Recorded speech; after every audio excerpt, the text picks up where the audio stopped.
PM Bhojpuri लोकगीत में आप लोग का स्वागत है। आज आप लोग के लिए एक प्यारा से उठान गीत, सोहर का उठान गीत लेके आए हैं, तो आप लोग जरूर सुनिएगा।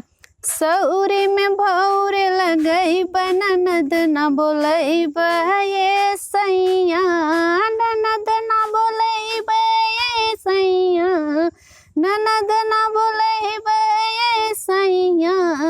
सौरे में भौरे लगई ननद ना बोलई हे सैया।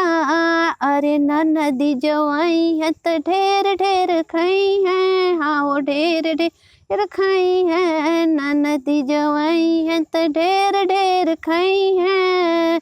कोठी लाक चाउर चुकाई है, ननद ना बोलई ये सैया, ननद ना बोलई हे सैया।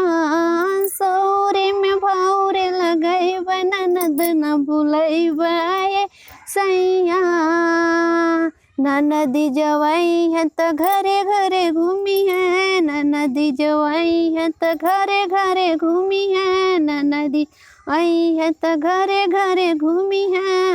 अरे पड़ोसिन से झगड़ा लगई है, ननद ना बोलई ये सैया। अरे पड़ोसिन से झगड़ा लगई है, ननद ना बोलई ये सैया, ननद ना बोलई ये सैया, ननद ना बोलई ये सैया। सौरे में भौरे लगई ननद ना बोलई ये सैया, ननद ना बोलई ये सैया, ननद ना बोलई ये सैया।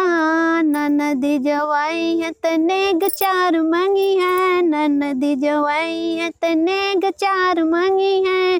झूठ है खर्चा बढ़ई है, ननद ना बोलई ये सैया, ननद ना बोलई ये सैया। सहुरे में भौरे लगई ननद ना बोलई ये